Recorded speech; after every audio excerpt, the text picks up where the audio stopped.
Solo Leveling, Volume 3 by Chugong. The story resumes moments after Jinwoo completes the Demon Soul's quest inside the Demon's Castle Instance dungeon.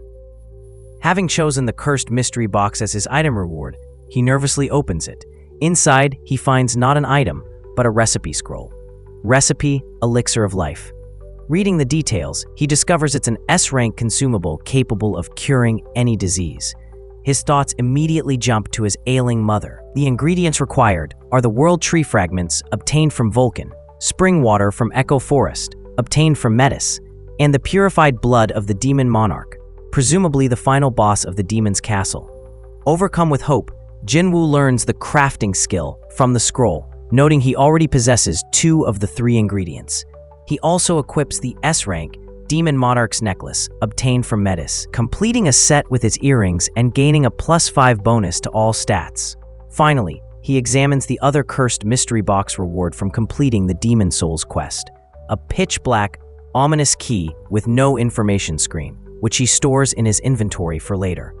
Exiting the dungeon, Jinwoo returns home, cleans up, and allocates his 20 bonus ability points into intelligence, bringing it nearly level with his other stats, and resolving to pursue balanced growth. He leaves a note for his sister, Jinna, before heading to the Hunters Association headquarters for a rank reevaluation.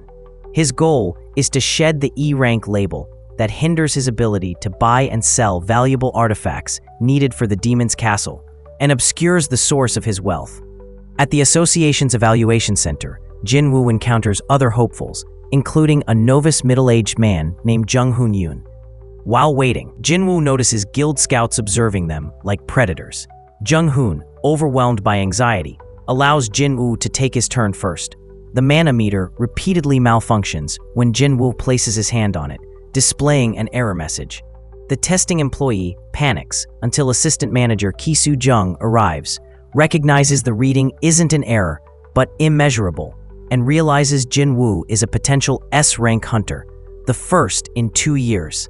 Ki-soo secretly informs President Yoonho Baek of the White Tiger Guild, fulfilling a prior request, but Jinwoo is already undergoing the process. Following protocol for immeasurable results, the association staff inform Jinwoo he needs to return in 3 days for a test with a more sophisticated meter. As Jinwoo turns to leave, he finds the entire room, including the guild scouts, staring at him in stunned silence. Just then, President Jongin Choi of the Hunters Guild arrives, having overheard the commotion with his heightened S-rank senses. Believing he has a golden opportunity to recruit the 10th S-rank hunter before anyone else, Jongin introduces himself and attempts to engage Jinwoo.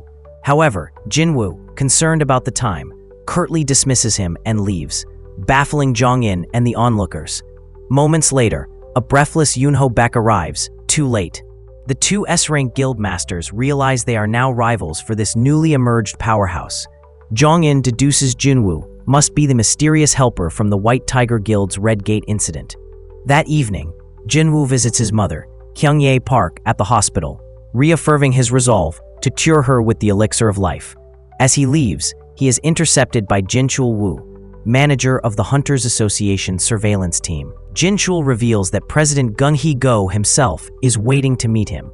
President Go explains the 3-day reevaluation period is a grace period for the association to approach potential S-ranks first. He offers Jinwoo significant political power and influence if he joins the association, arguing it's crucial to maintain balance against the growing power of the large guilds. Jinwoo politely declines, stating his desire is simply to hunt magic beasts in dungeons. Impressed by Jinwoo's pure motivation, President Go offers his personal assistance anytime and gives Jinwoo his business card, advising him to choose his guild carefully. Walking home, Jinwoo worries about Jinna's safety, especially with recent murders in the area. He summons 5 shadow soldiers and tasks them with secretly patrolling the neighborhood as vigilantes. Elsewhere, Jinho Yu, depressed after Jinwoo's phone died mid-call, drinks with his cousin, A-rank hunter Soohyun Yu. Soohyun deduces Jinwoo's phone battery likely died. They watch a news report about actor Min-sung Lee preparing for his hunter evaluation. Soohyun reveals Lee is already A-rank and is manipulating the media. The next day, news of a potential new S-rank hunter spreads, but President Go issues a gag order, frustrating guilds like the Reapers led by Taegyu Lim. Jinwoo researches artifacts online, realizing their immense cost and the potential value of the Sphere of Avarice. Seeing no high-rank raid postings, he filters for A-rank support jobs and finds one, a temporary position on a Hunters Guild excavation team. Needing first-hand experience in a high-rank dungeon before tackling the demon castle's upper floors, he applies. Jinwoo joins the excavation team led by the jovial foreman Yoon-suk. He's initially met with indifference, partly due to being a temp and partly his E-rank status causing concern among the other miners. He observes the elite Hunters Guild strike squad, including Jongin Choi and the formidable S-rank hunter Haein Cha, exit the A-rank gate. Jinwoo notes that only Jongin and Haein possess truly overwhelming power, realizing his own strength has grown significantly. Inside the dungeon, Jinwoo feels the immense pressure of the A-rank boss's magic power. He quickly masters the mining technique by observing veteran Jinsu Mok and vastly outperforms everyone, earning the foreman's admiration as a natural-born miner. During the lunch break, while the rest of the team exits the dungeon, Jinwoo ventures deeper to observe the boss, a massive, one-eyed cyclops-like giant. His hunter instincts urge him to fight it, but he's interrupted by Haein Cha. She notices he doesn't have the foul hunter stench she perceives from all other awakened beings due to her heightened sense of smell, finding his scent pleasant instead. Puzzled, she lets him go after confirming his E-rank license. Jinwoo learns about Haein's unique condition from Foreman Bae. Impressed by Jinwoo's work ethic, Yoon-suk offers him a permanent position, which Jinwoo declines, but agrees to return for another A-rank mining job the next day. Intrigued by the added danger of the guild's second-string strike squad handling the raid. The following morning, Haein Cha, curious about Jinwoo, visits the second raid site.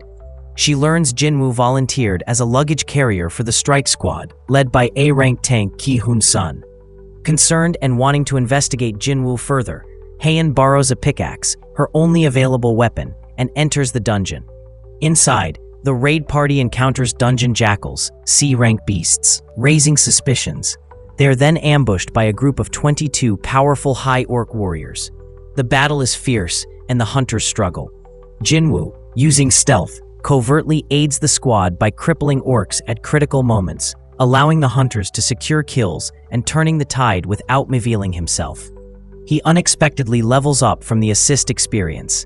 The squad decides to retreat, shaken by the unexpected difficulty, only to find their exit blocked by an invisible magic barrier. A far larger force of over 50 high orc warriors appears, led by one seemingly possessed by the dungeon boss, the high orc shaman Kargalgan. The shaman offers them a choice: follow its warrior escort or die. Ki-hoon, seeing no other option and planning to sacrifice the squad to allow Jinwoo, the luggage carrier, to escape and call for backup, agrees to follow. They are led to the boss's lair, a vast cavern filled with over 100 high orcs. On an altar stands the shaman boss, radiating immense power and flanked by 4 imposing guards. The shaman reveals its intent to kill the hunters one by one for entertainment. When Ki-hoon launches a desperate attack, he's effortlessly repelled by a magic shield and brutally tortured by the shaman using telekinetic magic. As the squad watches in despair, Jinwoo intervenes, saving Ki-hoon.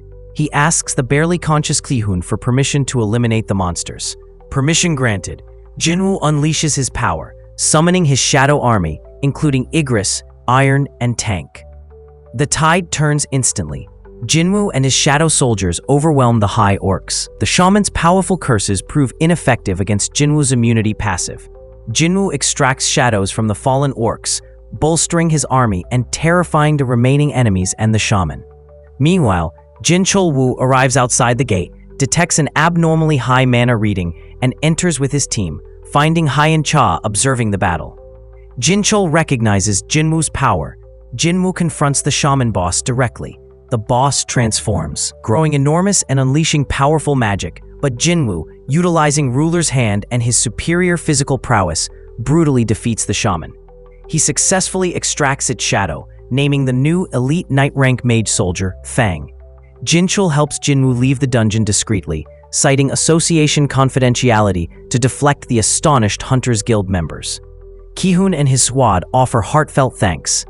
Jinwoo returns the notebook to the embarrassed female healer. He meets Yoonho, declines the offer to join the Yujin Guild, and instead reveals his plan to start his own guild, offering Yoonho the vice president position, which Yoonho excitedly accepts. Back at the association, Jinwoo receives his official S-rank license just as the news breaks, causing a media frenzy. He escapes the reporters using his speed. Yoonho Baek, investigating Jinwoo's rapid growth, finds an anonymous forum post describing game-like stat increases and suspects Jinwoo might be able to level up indefinitely. Jongin Choi learns Jinwoo saved his second squad and redoubles his recruitment efforts. Min-sung Lee's disastrous press conference is completely overshadowed. Jinwoo visits the Hunter's auction house. The sphere of avarice is appraised as priceless. He uses other high-value items obtained from the system shop as collateral for a loan to purchase the necessary fire-resistant artifacts, the Robe of Wind and a water magic ring. He re-enters the demon's castle, receives the quest, Collect Demon Souls to defeat the demon monarch Balin, with rewards including a highest-rank runestone, shadow exchange, 30 ability points, and a mystery reward. He teleports to floor 76. Fang, equipped with a sphere of avarice, proves incredibly destructive, incinerating demons with ease. Jinwoo divides his soldiers into hunting parties, leveling up rapidly despite reduced XP gains from distant kills. On floor 80, he encounters intelligent demon nobles and knights. He defeats the knights, but spares the noble, Essel Radir, when she begs for her life and promises entry permits to higher floors. He learns demons are tasked with protecting the dungeon, their home, and hears voices compelling them. The system actively blocks Essel from revealing information about the demon's ancient enemy. Essel faints from the system's interference. Jinwoo accepts Essel as a temporary party member to expedite his climb. They quickly ascend, obtaining permits through negotiation, Radir clan, or force other clans. During this time, Igris and Tank reach their maximum levels and rank up to Elite Knight and Knight respectively, with Tank officially receiving his name. Jinwoo clears floors up to 96, dismissing Essel before proceeding. Meanwhile, President Natsumoto of Japan proposes a joint operation to clear Jeju Island of the S-rank ant magic beasts. He secretly plans to betray the Korean hunters, letting them die fighting the Queen Ant while Japanese forces withdraw, leaving Korea vulnerable and dependent on Japan. President Go, unaware of the treachery, but seeing no other option, agrees. He tries to contact Jinwoo for the crucial mission, but finds his phone is off. Jinwoo reaches floor 99, prepares meticulously, and enters floor 100. He confronts the final boss, Balin the Demon Monarch, a powerful blue demon riding a wyvern named Kaiselin. Balin summons an army of over 1,000 demons. Jinwoo counters with his full shadow army, enhanced by Monarch's domain. A massive battle erupts. Fang devastates swaths of the demon army with amplified fire breath. Igris, Iron, and Tank lead the charge. Balin unleashes powerful blue lightning attacks, decimating shadow soldiers. Jinwoo's robe protects him initially, but eventually burns away. He engages Balin directly in a fierce duel. Utilizing Ruler's Hand and his overwhelming physical strength, Jinwoo manages to overpower and brutally defeat the Demon Monarch. The system announces his victory, the acquisition of Balin's soul, the completion of the quest, and awards him 4 level ups, bringing him to level 97. If you enjoyed this book breakdown, please consider liking this video and subscribing to get notified when we post our next book.